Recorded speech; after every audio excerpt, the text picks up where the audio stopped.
The poor soul sat sighing by a sycamore tree, seeing all the green willow, her hand on her bosom, her head on her knee. Sing willow, willow, willow.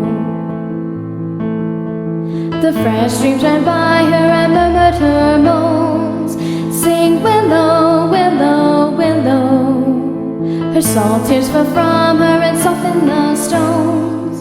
Sing willow, willow, willow.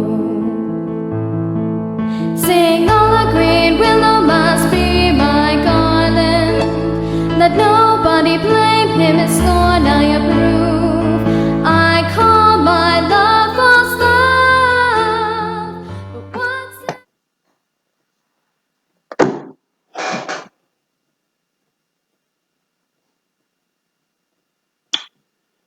St. Gaudens would have known what would suit this research institution. A tall, stately figure of science, proudly undeterred, her plain draperies hung in even rows to soften the cast of her bronze body, one hand aloft, raising a hypodermic needle. Before such images, these 6-month checkups would seem like a pilgrimage, in which unpardonable clerics and unbathed wives had walked before me.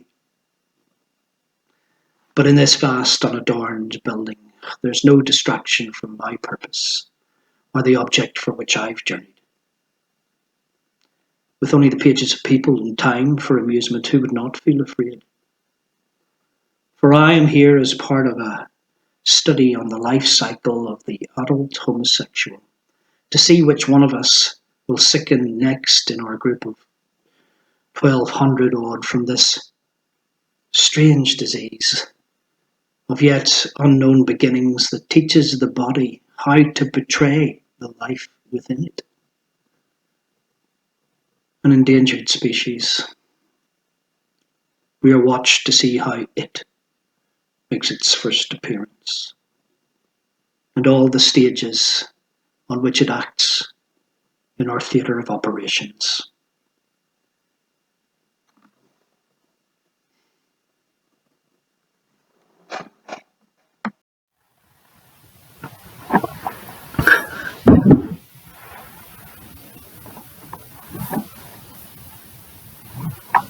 Sometimes 2 or 3 men are waiting to be called, not by name but by number, to preserve our anonymity.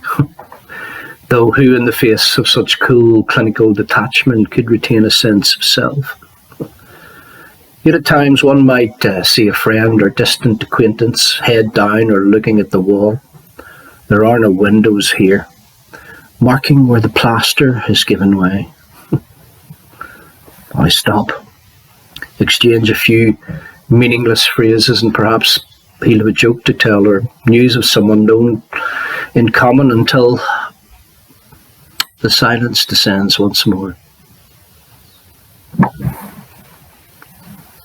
And once, early for my appointment, I was left alone when voices shot through swinging doors. A man in a white laboratory coat and another clad in jeans were speaking, and I knew that the man in denim had become the person I feared I might be. And I hated him for having brought his death so near that I could touch it. And the room seemed to fill with the dread odour of his dying, and I sat amazed. For with his neat beard and curly hair and the whiteness of his freckled face, he might be taken for my lover.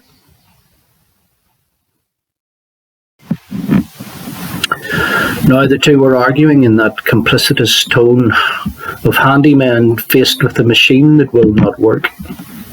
What about this or that, they question, uncertain which, if any, repairs to undertake, running their cold hands along the ailing anatomy.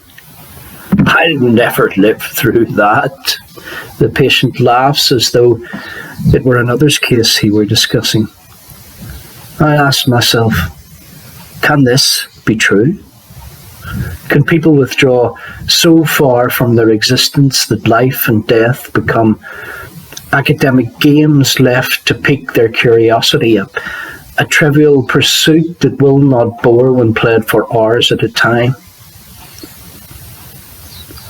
Or is there some catharsis unknown to me when what you fear will happen, happens, and there's nothing more to fear?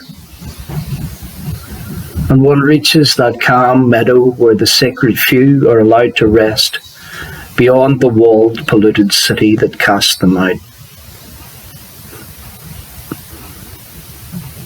They're gone away now, out of sight, through another set of fire doors, but their voices still can be heard, faintly like a new spring, or the hushed tones of lovers, careful not to wake the disapproving crowd.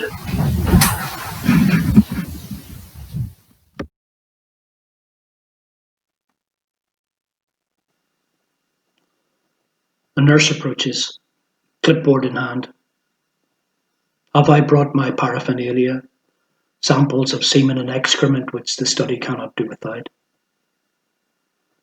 And the old terror revives in me of what they will find. The truth, perhaps, that I, like everyone else, will die. Bring him back. Bring him back. The one who gave me his healing touch. I'm ready to embrace him now if he can stop the pain of losing what was never mine to keep. Bring him back so that he can teach me how to be content when I take his place at last.